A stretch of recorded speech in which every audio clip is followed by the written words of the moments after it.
Imaginez un monde où seule une entreprise détient plus de pouvoir financier que la plupart des gouvernements du monde entier. Une entreprise dont l'influence est si vaste qu'elle touche chaque aspect de votre vie, de vos économies à la maison que vous habitez. Cette entreprise, ce n'est pas une conspiration, c'est BlackRock. Et si je vous disais que ce géant n'a même pas besoin de posséder réellement cet argent pour contrôler l'économie mondiale, me croiriez-vous? Bienvenue dans l'ère où l'économie mondiale est façonnée en coulisses, non pas par les politiciens que vous élisez, mais par des gestionnaires d'actifs silencieux qui opèrent dans l'ombre. Aujourd'hui, nous allons lever le voile sur BlackRock, un colosse financier qui gère 10,6 trillions de dollars. Et pour vous donner une simple idée, c'est plus de la moitié du PIB des États-Unis. Mais l'histoire que je vais vous raconter n'est pas celle d'une simple entreprise prospère. C'est une histoire de pouvoir subtil, d'influence et d'un système financier qui pourrait bien ne pas fonctionner dans votre intérêt. Prenons un instant pour vraiment comprendre ce que cela signifie. Lorsque vous travaillez, achetez un produit ou même lorsque vous conduisez votre voiture, il y a de fortes chances que d'une manière ou d'une autre, vous traitez avec BlackRock. Pourquoi? Parce que cette entreprise détient des actions dans 95% des 500 plus grosses entreprises américaines et mondiales. Oui, vous avez bien entendu, presque toutes les grandes entreprises que vous connaissez ont une part qui appartient à ce géant de l'investissement. Mais ce n'est pas leur argent. Et c'est là que l'histoire devient encore plus fascinante. BlackRock, comme ses deux frères d'armes, Vanguard et State Street, forment ce que l'on appelle le Big Three. Ensemble, ils contrôlent des parts colossales de l'économie mondiale, pourtant ils se présentent comme de simples investisseurs passifs. Pour se défendre, ces gestionnaires d'actifs disent ne pas prendre de décision au sein des organisations et disent se contenter de suivre les indices du marché uniquement. Mais est-ce vraiment si simple? Contrairement aux investisseurs actifs qui passent leur journée à acheter et vendre frénétiquement des actions, BlackRock mise sur la passivité. Ils achètent un peu de chaque entreprise et ne bougent plus. Mais cette passivité leur accorde une liberté redoutable. Ils détiennent des parts énormes de chaque entreprise sans avoir à intervenir publiquement dans les prises de décision. Une stratégie brillante mais effrayante dans son efficacité. Et dans une autre vidéo, je vous parlerai plus précisément des industries sur lesquelles BlackRock mise. Vous voyez, BlackRock n'est pas seulement un gestionnaire d'actifs. Leur rôle va bien au-delà de la simple gestion d'argent. Leur service consiste à prendre des fonds de leurs clients et à les multiplier. Mais ce qui les a véritablement propulsés au sommet, c'est une invention des années 1970, le fonds indiciel. Une innovation financière qui a bouleversé la manière d'investir. Ce concept a été initié par le premier PDG de Vanguard et offre aux investisseurs un moyen d'investir dans de nombreuses actions simultanément. Un fonds indiciel, qu'est-ce que c'est? Plutôt que de parier sur quelques entreprises spécifiques, un fonds indiciel vous permet d'investir dans un large éventail de sociétés, répartissant ainsi les risques. Imaginez parier sur chaque cheval d'une course plutôt que de tout miser sur un seul. Cela vous garantit une forme de stabilité, car même si certains chevaux trébuchent, le groupe avance. Et c'est exactement ce que font les fonds indiciels. Miser sur la performance globale du marché, un pari plus sûr et plus stable. Et bien évidemment, quelqu'un doit rassembler tout cet argent et le gérer. Et c'est là que des gestionnaires d'actifs comme BlackRock interviennent. Les gestionnaires d'actifs comme BlackRock regroupent tout cet argent et le gèrent via des fonds indiciels et des ETF. Ces produits sont devenus extrêmement populaires parce qu'ils offrent des rendements constants tout en minimisant les risques. C'est moins cher, plus efficace et surtout cela ne nécessite pas de parier frénétiquement sur les actions toute la journée comme le font les investisseurs actifs. Ici, pas de spéculation effrénée. BlackRock mise sur le long terme, sur la stabilité. Si le marché monte de 7%, leur fonds indiciel suit exactement cette progression. Mais ici se trouve l'astuce. Alors que les gestionnaires d'actifs achètent et vendent des actions au quotidien, BlackRock, elle, achète un peu de chaque entreprise et ne vend presque jamais. C'est ce qu'on appelle l'investissement passif. Cette stratégie leur permet d'accumuler des parts massives de plusieurs entreprises sans jamais devoir prendre une décision publique ou stratégique visible. Et c'est là que réside le véritable pouvoir.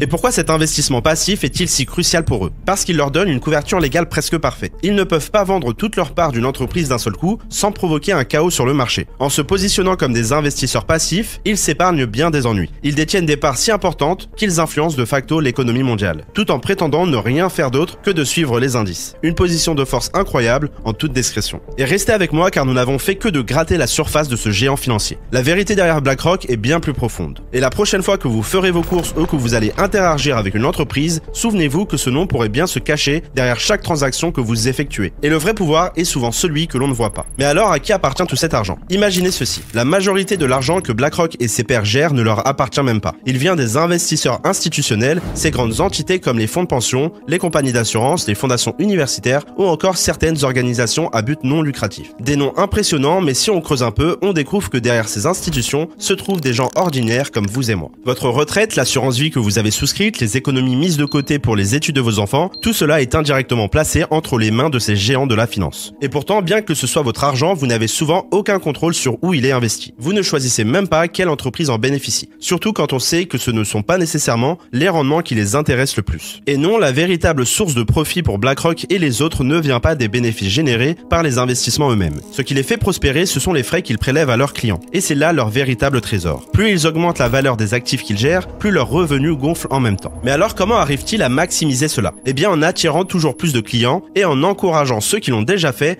à leur confier davantage. Et quand vous gérez 10 trillions de dollars, vous devez bien les placer quelque part. Et ce quelque part, c'est partout. Et c'est ce qu'on appelle la propriété universelle. En d'autres termes, ces géants de la finance détiennent des parts dans quasiment toutes les entreprises cotées en bourse. Mais attention, même si leur participation dans chaque entreprise peut sembler minime, entre 3 et 10% dans le cas de BlackRock, cela représente une part énorme quand on regarde l'ensemble du tableau. Imaginez ceci.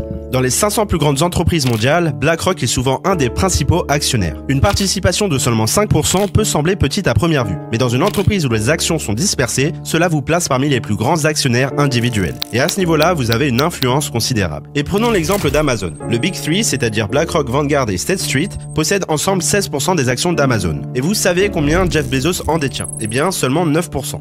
Ces gestionnaires d'actifs en silence possèdent donc presque 2 fois plus d'Amazon que son fondateur lui-même. Et on pourrait penser que cette immense part de l'économie mondiale leur donnerait un intérêt à optimiser les profits à long terme pour le bien de tous. Après tout, s'ils possèdent une partie de l'économie dans son ensemble, ils devraient vouloir qu'elle prospère. Mais en réalité, ce n'est pas ainsi qu'ils opèrent. Ce qui les intéresse, ce n'est pas la performance individuelle des entreprises, mais plutôt de s'assurer que l'ensemble du marché continue de croître et avec lui leurs frais. Et puis, il y a la question des votes. Chaque action possède une voix, un pouvoir de décision. Et puisque BlackRock détient des parts dans tant d'entreprises, il a aussi beaucoup de votes à distribuer. Encore une fois, ce n'est pas leur argent ici qui est en jeu, c'est bien le vôtre. Et la plupart des gens ne réalisent pas qu'en plaçant leur argent dans un fonds, ils cèdent en réalité leur droit de vote à ces gestionnaires d'actifs. Cela vous semble complexe, n'est-ce pas? C'est parce que ça l'est. Imaginez un instant que votre père ou votre mère place son argent dans un fonds de pension. Ce fonds, pour maximiser ses rendements, place cet argent sous la gestion de BlackRock. Mais en faisant cela, il abandonne aussi son pouvoir de décision sur ses actions, transférant ainsi ses droits de vote à BlackRock. Le pouvoir se concentre alors dans les mains de ce géant financier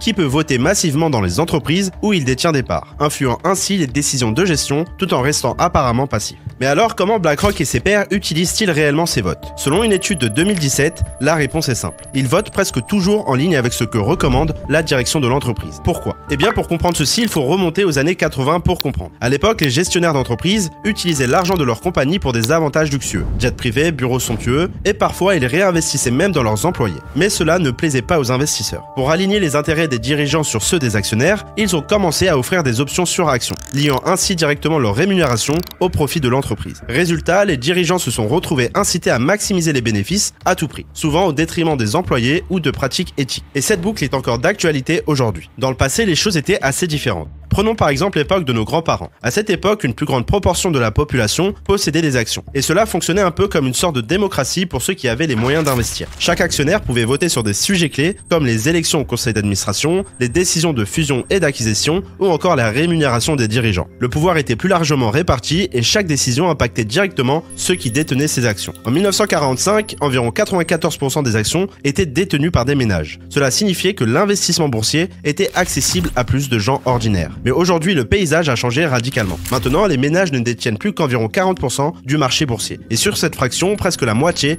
appartient au top 10% des plus riches. Et ce déséquilibre est encore plus frappant quand on regarde de plus près. Le top 1% détient désormais 50% de toutes les actions d'entreprise et des parts dans des fonds communs de placement, tandis que le top 10% en possède environ 86%. Cela montre à quel point les richesses et le pouvoir de décision dans les entreprises sont concentrés. Cet argument repose sur l'idée que comme de nombreuses personnes ont leur actif de retraite investi dans des actions, tout le monde ou presque est actionnaire et bénéficiaire des décisions des entreprises. Mais cette idée est trompeuse. La réalité, c'est que les 50% des moins fortunés ne possèdent presque aucune action. Ce sont surtout les 10% les plus riches et en particulier le top 1% qui tirent profit des rendements boursiers. Cela signifie que les décisions prises par les entreprises, souvent influencées par les gestionnaires d'actifs comme BlackRock, profitent majoritairement à cette minorité tout en ayant un impact direct sur toute la population, même ceux qui ne possèdent pas d'actions. Un bon exemple est la stagnation des salaires des travailleurs. Les grandes entreprises soutenues par des gestionnaires d'actifs cherchent à maximiser leurs profits pour satisfaire les actionnaires. Et pour ce faire, elles ont souvent recours à la compression des coûts et cela inclut la réduction ou la stagnation des salaires des employés. En effet, quand il s'agit d'augmenter les rendements à court terme, une des méthodes les plus courantes est de réduire les coûts liés à la main-d'œuvre. Et cela affecte directement les travailleurs tout en augmentant les profits des actionnaires. Et cette Cette situation crée une sorte de néo-monopole invisible. Prenons maintenant le secteur de l'aviation ou des banques aux États-Unis. Les grandes compagnies aériennes et les grandes banques ont toutes les mêmes principaux actionnaires, souvent les Big Three comme BlackRock, Vanguard et State Street. Et ce partage des actionnaires majeurs réduit la concurrence entre les entreprises, car peu importe qui domine, les mêmes investisseurs finissent par en bénéficier. Et dans ce monde où les grandes entreprises ne ressentent pas autant la pression de rivaliser, les prix peuvent rester élevés pour les consommateurs, ce qui accentue encore le fardeau économique sur les classes moyennes et les travailleurs. Et dans certains secteurs comme celui de la mode sportive avec des entreprises comme Nike ou encore Adidas, eh bien cette logique de la propriété universelle peut également contribuer à maintenir les prix à un niveau élevé. Et si ces entreprises se faisaient véritablement concurrence en baissant les prix, cela pourrait affecter les profits des gestionnaires d'actifs comme BlackRock qui détiennent des parts importantes dans toutes ces marques. Il n'y a donc aucun intérêt à stimuler une vraie concurrence entre elles. Et en résumé, ce système où de grands gestionnaires d'actifs possèdent des parts significatives dans de multiples entreprises concurrentes nuit non seulement aux salariés et aux consommateurs, mais il freine aussi l'innovation et la concurrence. L'économie semble être piégée dans une dynamique où les profits affluent vers les mêmes poches, alors que les coûts et les risques sont supportés par ceux qui n'ont ni action ni influence sur les décisions d'entreprise. Et BlackRock, en tant que géant de la gestion d'actifs, exerce une influence considérable non seulement sur le secteur privé, mais aussi sur le secteur public. Leur vaste réseau de participation dans presque toutes les grandes entreprises leur permet d'avoir des relations privilégiées avec des dirigeants de haut rang. En effet, entre 2014 et 2015, BlackRock a eu plus de 1500 réunions privées avec des entreprises présentes dans son portefeuille. Et plutôt que de systématiquement voter contre la direction de ces entreprises, BlackRock préfère une approche plus discrète en s'engageant directement avec la direction à huis clos, leur donnant souvent une année pour corriger la trajectoire avant d'envisager des mesures publiques. Cette méthode leur donne un immense pouvoir d'influence sur les décisions stratégiques des entreprises. Cependant, cette influence ne s'arrête pas aux entreprises privées. BlackRock entretient aussi des relations très étroites avec des gouvernements et des institutions internationales clés. Il existe une sorte de porte tournante entre BlackRock, les gouvernements et les organismes de réglementation qui façonnent la politique monétaire. Et depuis 2004, BlackRock a recruté au moins 84 anciens fonctionnaires gouvernementaux, régulateurs et banquiers centraux à travers le monde. Et parmi ces institutions figurent le Trésor américain,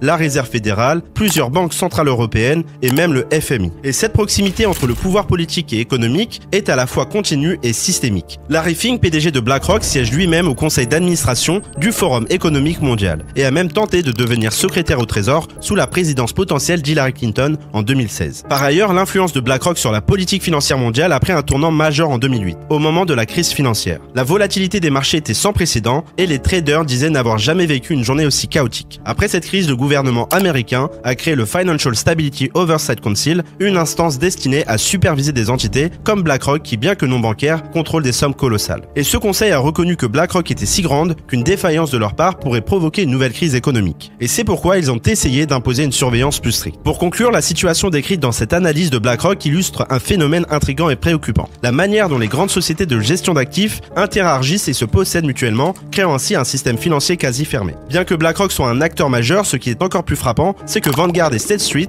deux autres géants de la gestion d'actifs, sont à la fois leurs principaux investisseurs et investis par eux. Et cela signifie que les gestionnaires d'actifs détiennent des actions des autres gestionnaires d'actifs. Ce phénomène n'est pas limité aux sociétés cotées en bourse, mais s'étend également aux sociétés de capital investment, ce qui entraîne une autocirculation des fonds au sein du secteur financier. La réponse à la question initiale BlackRock possède-t-il tout est donc un non, mais contrôle-t-il tout peut être répondu par un quelque sorte. En effet, il profite de chaque aspect de votre vie sans nécessairement en être les propriétaires directs. Cela crée un environnement où les grandes entreprises de gestion d'actifs s'enrichissent sur le dos des contribuables, y compris ceux qui contribuent à des fonds de pension pour des enseignants et d'autres travailleurs. Il est donc essentiel de comprendre que cette concentration de pouvoir a des répercussions sur notre démocratie. Lorsque quelques entreprises contrôlent une part aussi vaste de l'économie, qui représente réellement nos voix? Nous sommes passés d'un système où les actionnaires ont leur mot à dire à un modèle d'influence financière qui prime sur la voix populaire. Nous méritons donc un meilleur système où ceux qui créent la richesse ont une véritable influence sur son orientation. Alors la prochaine fois que vous allez interagir avec une entreprise, rappelez-vous que derrière cette façade se cache une dynamique complexe qui façonne non seulement l'économie, mais aussi notre société.